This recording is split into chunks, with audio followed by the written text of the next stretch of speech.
Stage پہ تشریف فرما علماء کرام و شعراء اعزام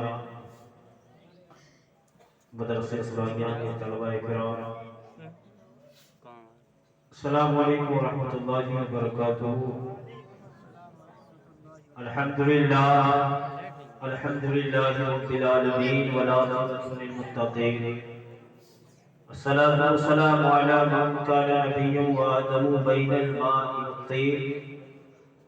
نحمده ونصلي على رسوله الكريم، اما بعد فاعوذ بالله من الشیطان الرجیم، بسم الله الرحمن الرحیم، وما ارسلناك الا رحمة للعالمين، آمنت بالله صدق الله العظيم وبلغنا رسوله النبي الامين الكريم، ونحن على ذلك لمن الشاهدين والشاكرين، والحمد لله رب العالمين۔ بادائے توحید کے مدوالوں، شمع رسالت کے پروانوں، آئیے ہم آپ سے پہلے مل کر آقا نامدار، مدینے کے تاجدار، دونوں عالم کے مالک و مختار جناب احمد مجتبی محمد مصطفیٰ صلی اللہ علیہ وسلم کی بارگاہ میں محبتوں کے ساتھ درود پاک پڑھنے، اللہم صلی علی سیدنا مولانا محمد وعلی آل سیدنا مولانا محمد مبارک وسلم، صلاۃ و سلام علیک یا رسول اللہ صلی اللہ علیہ وسلم۔ عادت کے مطابق کلام الامام امام الکلام الشاہ امام احمد خان علیہ رحمت و رضوان کی نعت مصطفیٰ صلی اللہ علیہ وسلم کی چند اشعار ملاحظہ فرمانے، محبتوں کے ساتھ کہہ دے یا رسول اللہ، اور محبتوں کے ساتھ کہہ دے یا نبی اللہ۔ اعلیٰ حضرت لکھتے ہیں کہ عرش کی اقلدنگ ہے، عرش کی اقلدنگ ہے،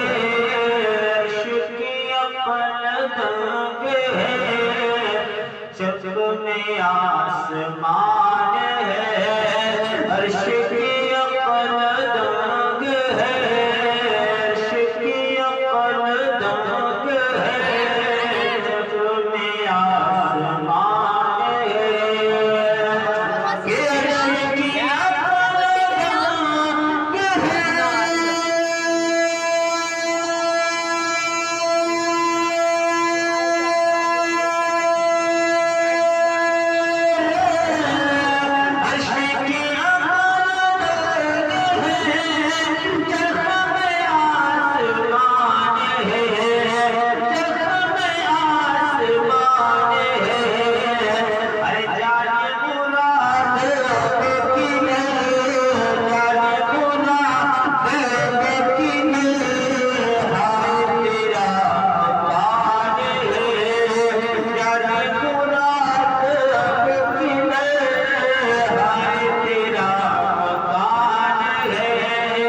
عرش کی اقلدنگ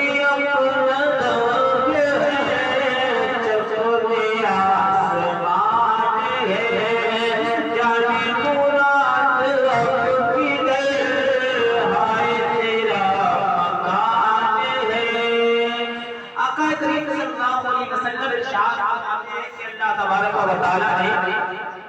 سب سے پہلے روح کو پیدا کیا، اسی روح کو مستقبل فرماتا اللہ رب العزت نے زمین و آسمان، چاند و سورج، شجر و حجر، شمس و قمر، تمام کائنات کو اللہ تبارک و تعالی نے اپنے محبوب کے صدقے میں پیدا کیا ہے۔ اب اعلیٰ حضرت حدیث پاک کی ترجمانی کرتے ہیں، اعلیٰ حضرت لکھتے ہیں کہ وہ جو نہ تھے تو کچھ نہ تھا، وہ جو نہ ہو تو کچھ نہ ہو، وہ جو نہ تھے تو کچھ نہ تھا، وہ جو نہ ہو تو کچھ نہ ہو، کہ وہ جو نہ تھے تو کچھ نہ تھا۔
نعرہ تکبیر،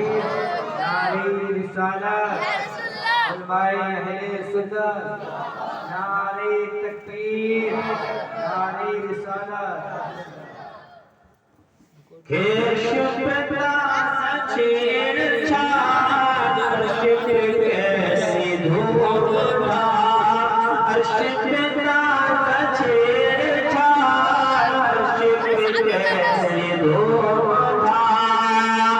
کیش پتا سچیر چھاڑ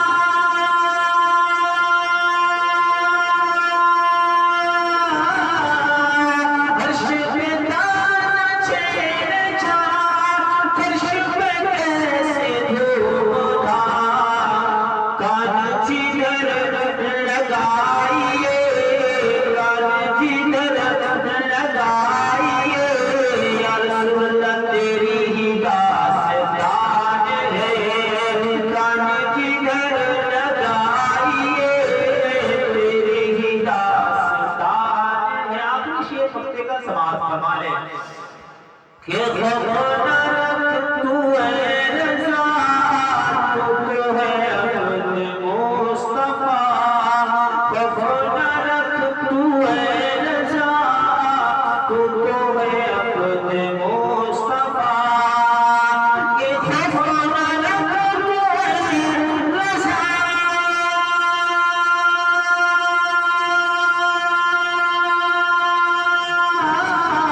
صبح پیغام نور بجتا ہے بارہ نور کا،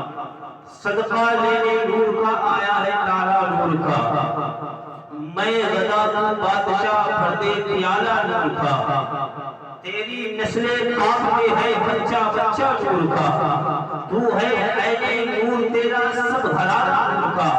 رب کریم قرآن پاک میں ارشاد فرماتا ہے وما ارسلناک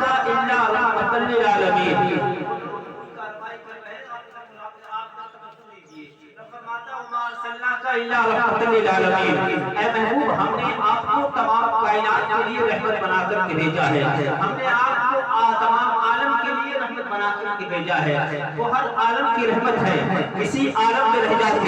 یہ ان کی مہربانی ہے، یہ عالم پسند آئے گا۔ عزیزان اسلامیہ، آقا کریم صلی اللہ علیہ وسلم کو نبی کریم صلی اللہ علیہ وسلم کو اللہ تبارک و تعالی نے 12 ربیع الاول شریف کی صبح ساجد کے وقت اس دنیا میں چل نظر فرمایا،